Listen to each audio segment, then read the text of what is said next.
continue our first session today with a panel LecDem featuring Srikar and Sri Pranav. Hope you all enjoy. Thank you.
Thank you first to the Spicmacay team for organizing this. I'll call it a panel discussion. Since none of us here, I would claim we're experts in anything. So this is more of a discussion. If there's any ideas that we're just going to present a couple ideas that we've looked up. If you guys have any thoughts about that, voice them at any time. We can have a little discussion on what's going on. That was a slokam written by one of Tyagaraja's most prominent disciples, Valajapate Ramana Bhagavatar. Venkata Bhagavatar.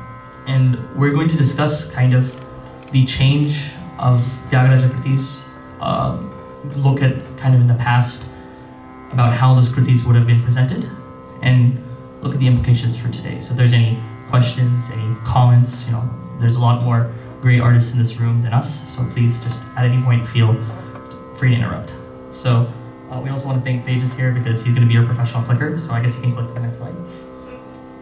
So for people who might not know who Tyagaraja Swami is, he's considered one of the trinity of the Carnatic musician. I feel like a lot of people think Tyagaraja Swami was very ancient, but he actually only passed in 1847, so fairly recent to our time. He's famous for composing hundreds, I think the specific number is around like 600 kritis on Lord Rama, and he's taught a lot of prominent disciples who have lineages today. For example, you can trace, I'd say, most people on this stage or in this room some way to Tyagaraja Swami through his disciples. But one thing I'll say about Tyagaraja Swami is he lived in Tiruvayur, and a lot of his compositions were taught orally because at that time there wasn't really a standardized system of writing notations. So because of that, there's a lot of variations in that. And another thing about Tyagaraja Swami that I'm sure you all know is he kind of spontaneously would compose and spontaneously would sing. So many times the same kriti that he would have thought of lyrically, he would perform differently in terms of its musical content. So because of that, there's a lot of variations, even though now things are fairly standardized. I want to talk very quickly about his lineage, so we can go to the next slide. There's, I think, 4 people very important to remember. I'm not going to go through all those names on the screen, but one I would say is important is the Walajapate lineage. This is where we get, I would say, the majority of our authentic notations from. I've kind of traced them to, you can think, fairly, modern composers. The other one I would say is very important is both the Umayalapuram and the Tilastanam lineage. They are where we get some of the notations that vary from our modern day rendering of Kritis. The final thing I'll say is, this is kind of more, we can go to the next slide. That's 2 slides. Yeah, thanks. I won't go into all this, but this is kind of our sources, right? We don't claim that we know everything, so this is kind of where we get everything that we're going to discuss from. The first thing I want to mention is the first text, which is the actual first book ever printed with notation in Carnatic musician. So this was probably worked on within the same time as Tyagaraja, and it was just a collection of people in Madras who printed out, lyrics and other things of Tyagaraja Swami, which is very different to how we see it today. The other thing I'd say we relied upon, which is, you'll see this in a bit, they use staff notation, but Chinnaswamy Muralidhar was a person who attempted to start notating Kritis, and that's just another discussion of its own. So he went and he sat with Tyagaraja Swami's disciples to get the authentic notation of such. And the other one we can talk about in a little bit, but that's, again, comes from the Walajapati lineage. So what is very important is, I know I'm speaking a lot, I guess the big takeaway is that Tyagaraja Swami had a lot of disciples, and very few of them have, I guess, notations that are authentic that exist today. And so we're going to go through some of them. The first thing I thought was very interesting, we can go to the next slide. The first thing I think that's very interesting is the idea of Pancharatnam Kritis. Since we just performed our Pancharatnam, the coined term of Pancharatnam or Ganaraga Pancharatnam didn't really exist until 1917, which is almost 50 or 60 years after Tyagaraja Swami has passed. But what's even more interesting is that there's a dispute. So on the right, I've pasted a very old manuscript, and if we look to the third list, it says Ninuvina and Thodi. That little dot next to it actually is how they marked what was considered a Pancharatnam at the time. So if we actually look to it, the 5 Pancharatnams rather, at the time was Durukugala Jagadananda Karaka, Endro Mahabhavlu, Ninuvina Thodi, and Kanakara Ruchira. So there was a dispute whether Sadhan Chennai was even considered part of that, and that itself is a more recent notion. Other things that, we can talk about this if necessary. There's the whole reordering of charnams, missing charnams. I think even in the notation that we had today, there's one charnam in Sadhan Chennai that we never sang. So there's just all this dispute that exists there. Even Kanakara Ruchira, we could talk. If we look at the earliest notations, 1917, all these issues, Kanakara Ruchira only had the Pallavi, Anupallavi, and the final charnam. All the 8 other charnams didn't start existing until around 1933 or 1940 in some cases. So what I'm trying to say is we have all these bottoms that exist, but they're fairly more of a recent notion rather than something that's existed and fairly malleable too with that. We can go to the next slide. That's specifics for anyone who wants to read them. I'm sure Spicmacay maybe will post this PowerPoint somewhere, but we don't need to get into that. I think that's kind of like the foundation. We can go to the next one. The first thing I think we will discuss is the evolution of raga in Tyagaraja Kritis. So ragas back in the day were not defined by its scale, kind of how it is today. It's defined purely by a collection of phrases, and within each school, the phrases were completely different. So early notation shows different raga phrase structures. Even you take a Kamboji, right? Kamboji we know as yeah.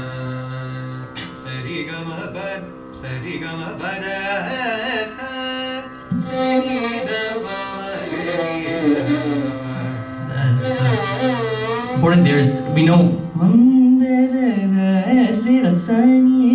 that Ni 3 will come there, right? But yeah, Ni 3. But if we look to any Tyagaraja Swami Kritis that are sung now, that Ni 3 is rarely used. I think a good example of this is Aurangasai. So we can just sing the first line of the original notation. So how we sing it now is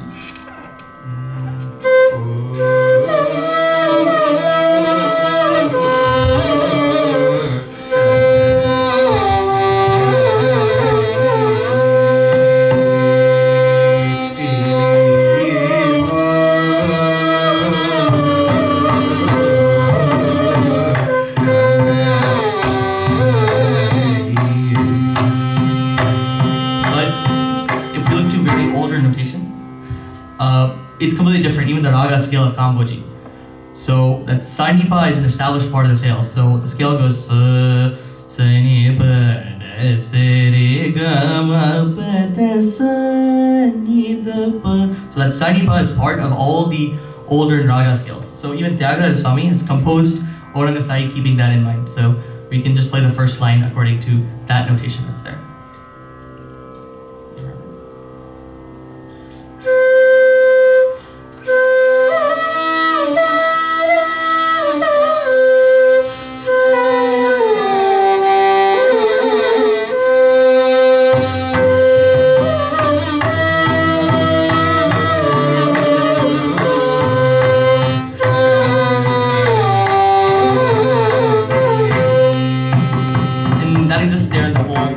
We're just playing little snippets and everything since we're a little short on time. So we will play more of some other songs, but that's one thing I wanted to discuss with the raga. Another thing is that the lineage discussion, as I mentioned earlier, they each had different melodic variations of ragas. Like there's a very famous example, Paraloka Sadhane, that is in Purvi Kalyani in some places and Yamuna Kalyani in other places. But now one thing has won out, obviously we all sing that in Purvi Kalyani, but there's a lot of other ones too. That exist. And the final thing I'll say about ragas is, for very rare ragas maybe that weren't sung at the time, that Tyagaraja Swami, obviously he was a genius, so he would go and find all these ancient rare ragas.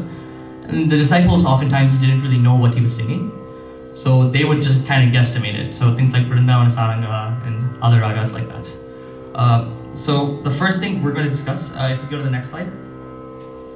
So we're going to give an example, kind of a look into the past. The Kriti Sitamamayama. So this is the one I was talking about. It's in staff notation, but our resident Pranav here has transferred it in a way that anyone can read, if anyone wants to look at it.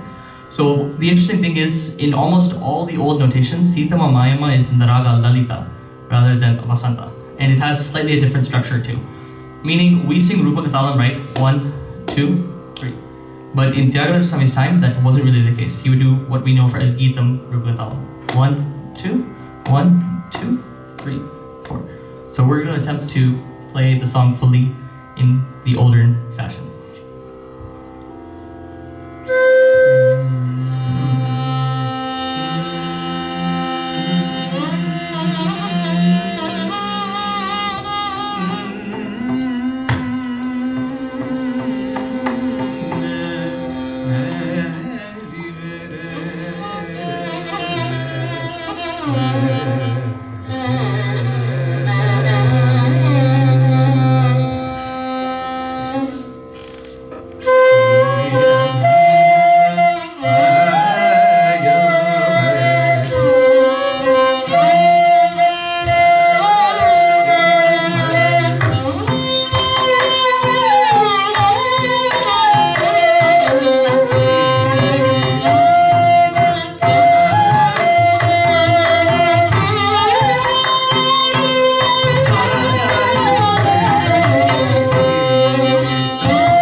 when this piece was notated in the 1890s, I believe it's this notation.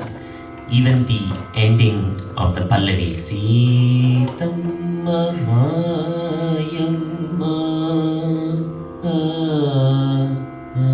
that was fixed. That was a part of the notation. We usually consider that a very small part of our Manodharma, but this was fixed in the notation, so it was deemed the correct way to end the Pallavi. So very important to note.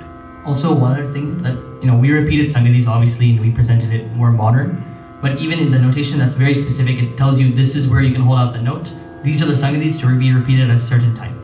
So that Sitama Mayama, we will present one more kriti in the old fashioned raga. We can go to the next slide.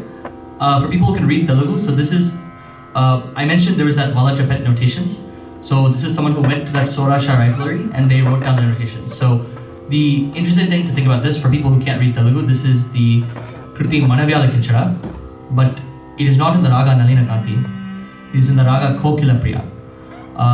But if we look at the scale, it's fairly similar to the modern day Nalina Kanti, and the notation is also fairly similar, but rather than using the need 3, they're using the need 2. So we'll just present that too.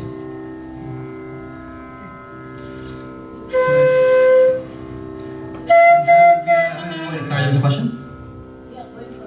In Kokila Varadi. Or, yeah, Kokila Varadi. Yeah, so it's need 3.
very different than the way and the mood that we feel in Nalina Kanti.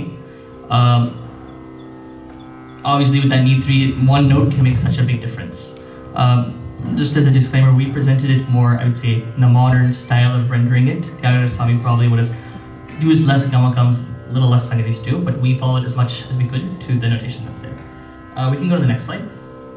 This was the Aurangasari that we did earlier. I just thought I'd put the notation there. So if you notice, there's an accidental, if anyone can read the Western notation, you say, that need accidentals there. And the other thing that's very interesting is we sing now fully.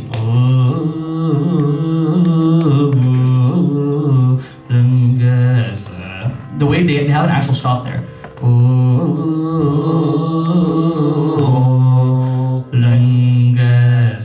So a slight difference there. That sai is not. Yeah. It's sai.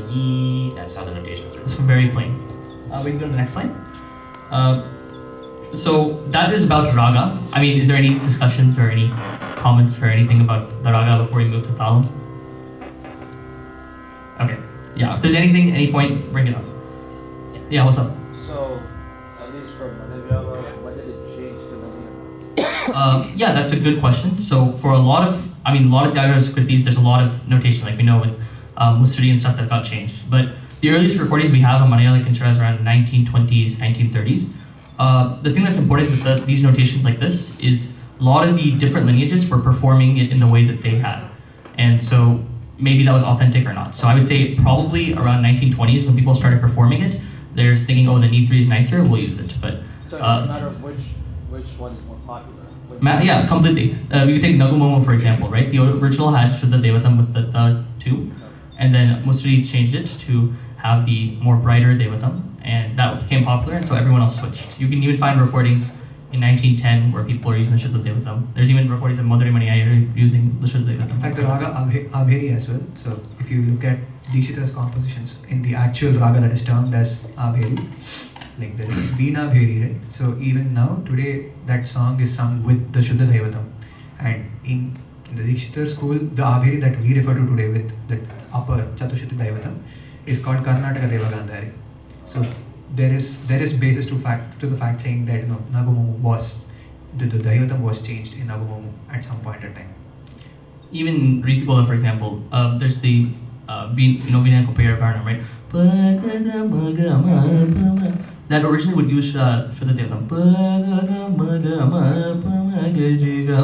So even those things, the raga itself, Ritukola has changed. The parallel to that is also again in Dikshita's Srinilotpala Naike also. If you look at Sangita Sampradaya Pradashini's notation, you find parallels to the Shuddha Devatam being, as he said, used in Riti Gauda as well. So notes in some ragas have also changed. So the concept of padantaras, the concept of ragas are not immutable in time. So as time passes, things kept evolving according to people's tastes, and also as he said, there were different lineages which were taught different ways. So they considered their way as the benchmark and they passed it down. So that's how we ended up having so much diversity. You even take Nagumo, for example, there's a lineage of Tyagaraja that would sing it in Purnagarali, not even in Abheri, right? Obviously that lineage is like, no one sings in Purnagarali anymore, but there's that. Any other questions, comments? So this notation, the staff notation was given by whom? So this is by Chinnaswamy Muralidhar. So what he did is he went to Walajpate, Venkataramana Bhagavatas and Krishna Bhagavatas, and he just sat with them. And so all the notations they had, he transferred over, and he made sure, because if you look at the notations, there's a beat marker there. So however he used to sing it, according to what we believe is that he sung it in an authentic way that Tyagaraja Swami would have sang it. So that is considered authentic. And not just him, he went to the other lineages too. So compositions that maybe he didn't have, he went to other lineages to find those and still notated those. So it's fairly authentic. What's up? How did people know about Western notation? Yeah, great question. So this was happening around 1870, right? So there's already a huge corpus like Western. So Murali Swami he was actually a Western musician. So he came here and he's local, but he was kind of, I guess, at that point in the late 1800s, early 1900s, there wasn't even a standardized way of doing notation, right? If you want to go up. just Even like today, that, I don't think there is look a like- standardized way in which Carnatic music is notated. Yeah, one more. The best attempt probably was by Subramanian Dikshithar and a few more, but Right. that's considered like, it's still not standardized. Yeah, even if you see the notation there, it's just, they have the lyrics and they just have the notes, right? And even if you look before that, they wouldn't even put Karve markers or anything. It would just be there. So he looked to try and, his thing was to, I want to standardize it in this thing. Obviously that didn't take off, right? But we could still look into that to understand what the compositions were back in the day. We can go back to the slide we were at. I think we're a little low on time, so I'll keep it very brief. A lot of compositions that were in Adi, Rupaka, Mishra Chapu, they would keep it in like longer talams. For example, I'll show one in Pakkalani Labari, for example, that used to be Tripura talam. Any Kanda Chapu would be in Jampa talam, right? Amma, there's specific notations in Jampa talam. Reason is, number one, for the flexibility, they would sing fully. We will like cut things in there. For example,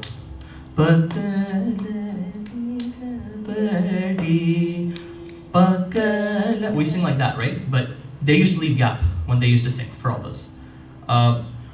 There's specific, a lot of lineages have different talam, they would even put different input. There's even some lineages in notations. We look to the Panchana of Indra Mahanubabalu. It is labeled from Sama, not from Nalatali. So I couldn't find the notation after that, so I'm not going to attempt to try and sing that or anything. But there is variation on where do Kriti start, what is the specific talam in there, and obviously the natural evolution of how we sing. We're going to push things, 2 Tali songs are going to be pushed to 3 and all sorts of things. So what were the reasons people were changing the tala structure or pushing? Yeah, I'd say number one is for the sake of adding more sangatis, they would do so.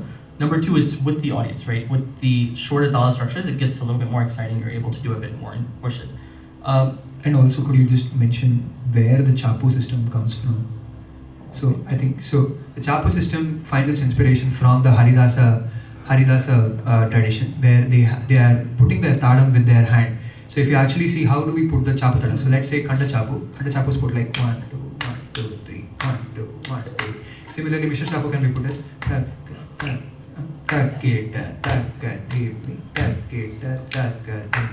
so the inspiration for Chapu talams can be traced down to the Haridasa tradition, and Tyagaraja, we all know that he was a huge fan of Haridasas through the compositions of like Haridasulu Vedale, and in numerous compositions he talks about Haridasa tradition. So the inspiration comes from that side, yeah. We had planned to sing one other thing, but I'll just cut that and I'll just do the explanation. Maybe we'll sing just the Pallavi line. Also, the idea of Madhyadi, if you look there, Madhyadi is 2 tali. So for songs like Rama Bhakti, that would be considered Madhyadi talam. But the way that it was put is completely different. So you take a Deshadi Kriti, like 133 Kolu, right? The way we do it right now is but how they did it back in the day was the emphasis point was there, would be the last bit. So you would actually go flip,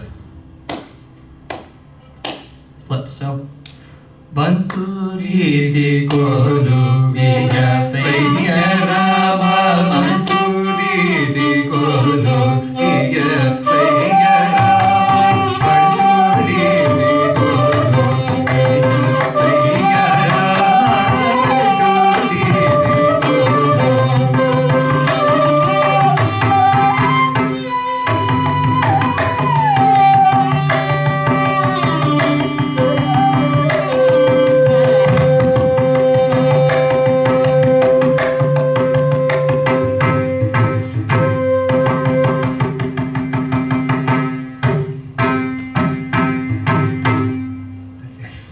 So it's just a different way of putting it, but it means also the structure of various compositions will change very slightly because of that. I'll again cut this short, but one thing I think is very interesting. Next slide, sorry. If we look to the third under M, Manasu Swadina, the way we sing it now is Manasu Swadina. Sorry, my throat is dead. But that's how we sing in Mishra Chapu. But a lot of lineages back in the day, all that Karve that is put, they would cut it. So to sing in Rupakam, right? 1, 2, 1, 2, 3, 4. So that they would cut that. We don't really have time to perform that, unfortunately, but I thought that's a very important fact to show that based on the way that people are performing, they're lengthening the talam, they're increasing, changing the talam as it is. We can go to the next one very quickly. This is one notation I just wanted to present. This is Pakkalani Labari. I think Pranav will sing just the first line. But just notice the spacing of everything is very much changed. like 1 2 3 1 2 3 4. That's Tripura Tamam still. And you look, the last rhythm is almost empty at times, right? Because that's how it was composed back then. We can sing this first. I'll attempt this one. This is very different from our modern rhythm, so I'll give it a shot. Pakkala nilabadi, pakkala nilabadi, goliche nenu jata bagadal parada. Right? It's Something coming, like that. It's coming before all the rhythms there. So that's just another example, I think, how the talam has been shortened nowadays and it's changed in the way it's performed. We can go to the next slide. Next one, we're skipping that. So that's kind of a very short look into the evolution of Tyagaraja Kritis. Is there any comments or any questions? There's a lot of people who are very learned here, or maybe having discussions. We could do something very quickly. There's an online question. What is that? It says, how does Tyagaraja approach raga differently? From the contemporaries? So first thing we have to realize is that Tyagaraja Swami lived in a very different period for us. So there's recordings that you can look at, Intasokya, Manine, Kapi, and those things. They are in almost a darbar, old fashioned with no other external influences. The way we have things now are very different. Other thing is, I would say he approaches it a lot less in the way that we do with lots of gamakas, artham. It's very plain in the sense, right? Even the notation that's there is very plain, very crisp and cut, right? Instead of he goes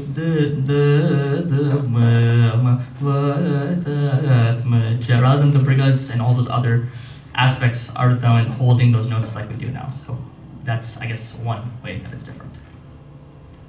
Krishna. So this might be kind of like a specific question, but for his like sort of big songs, like Chakani Raja, Sure.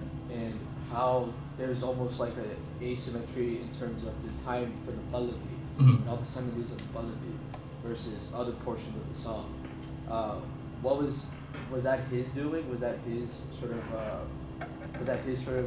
composition style for those sorts of songs? I got you. Or- So yeah. specific question, but thankfully I have a specific answer because I have actually looked at the specific notation for that. Chakni Raja specifically, in the Pallavi, Tyagaraja Swami has given about 3 to 4 sangadis compared to what we have now. Anupallavi he's given about 2 or 3. So that's just a lot of what he used to do.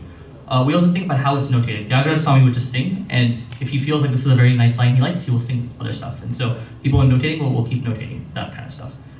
That's a style also, but a lot of the sangadis that we sing now are added, right? GNB sangadis we have, based on your body, you have different sangadis that are there, right? Shamaguri, he's added so many, right? Specific, there's some lineages who prefer to keep it very plain, bare bones, 1 or 2 sangadis here and there, and other lineages, for example, the Umayalapuram, Tilastanam lineage, they wanted to add a ton of sangadis. So they're famous for bringing those sangadis that Tyagaraja Swami would have sung more forth. So what was their mindset into adding more? Like what was their artistic choice in doing that? Probably they can do a lot of Ah. thing they can show. That's one, but also, I think another thing the way they're doing is, like Andy was saying, it's about the performance, right? The things are hitting, performing, like that too. Or maybe they also did for academic things, like I don't really know back then, but that would be my guess. Sangati development is basically, you start off with a potent idea and you want to give space for people to find their own interpretation of a certain composition. So that's why you take, so let's say a Yochana Kamala Lochana. Balamurali Krishna sir would sing it differently as compared to GNB. GNB, we all know he's a master of his speed, right? So his way of rendering, the speed itself also changes the kind of sangatis that flow, right? So sangatis are a way, one, to extrapolate the bass that is given to them, and also, as she said, adapt to the performance effect. Yeah.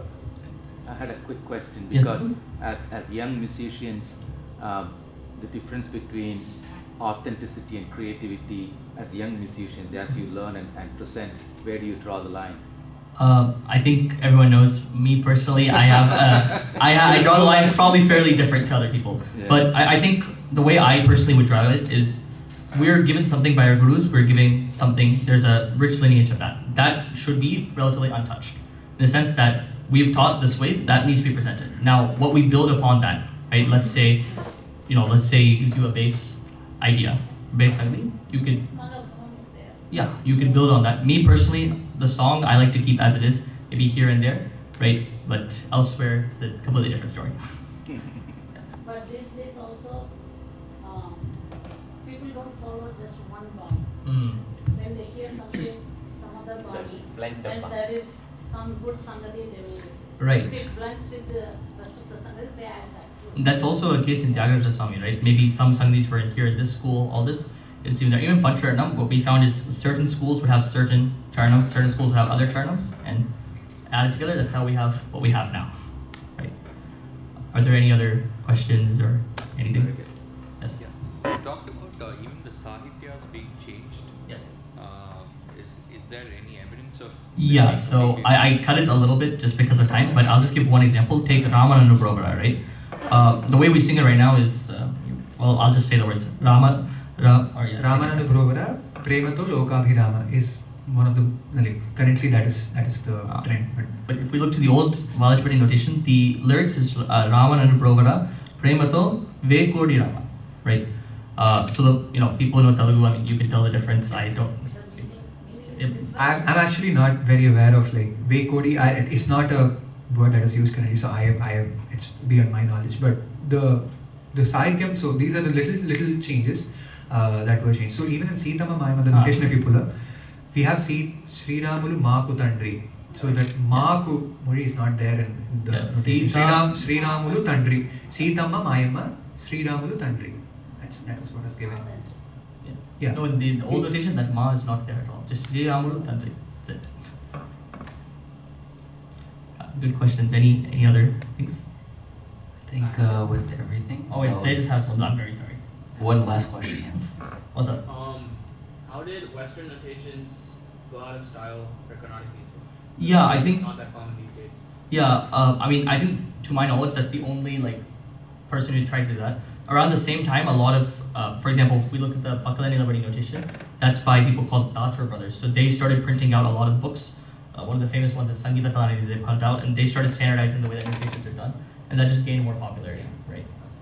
Yeah. Also, I think staff notation is a little limited in They're in the ability to cover I aesthetics. mean, you won't be able to do Dhoni with the staff And notation. Kampitam Oh, also, the story is that thing. Kampitam can be noted as saying that there is a wave or something, but the degree of Kampitam is also Yeah. also of concern for Carnatic music, right? The Kampitam on Usually all those gamakams we don't notate. You have to Yeah. know that. Right? We don't So that's why, notate yeah. programs anyways. That's why I think currently that's one of the biggest challenges that Carnatic music has right now. We have some sense of Shruti level, so that if one were to take the best take on like The how notation is just a basis so that after 10 years, if you forget, you can see it and still you'll be able to correct, sing it, right? correct. So, the whole idea of Carnatic music is learn the ragam Right. and how it is handled. Correct. Yeah. Yeah, I think we're quite over time, so these guys are telling us that we need to take. Thank you guys so much. Hopefully you guys enjoyed. If there's any other, questions, more than happy to just message me. There's a Answer. lot of work. Thank you guys. This is, I'll say one other thing really quickly before you go. I think it's important that we as students kind of learn where we came from. So I really appreciate you guys all hopping in and doing, my pet project. So thank you. Thank you so much to Sri Srikar Satish and Sri Pradyumna Kantamaju. Excellent research, excellent speaking, excellent presentation. That's all goes away. You're still singing now, so I thank you just so much. understand the Telugu notation. That's That's all. a huge part of it, right? The transliteration is very important. So thank you both so much. We'll definitely keep, improving, making better presentations, educating all of you on, the history of Carnatic music and various composers. So thank you so much. We'd like to invite Srimati Geeta here on stage for our special Veena Venu Violin special concert. We'll still have Srikar Satish on flute, Tamulapudi on mridangam, and myself, Pranav Praveen.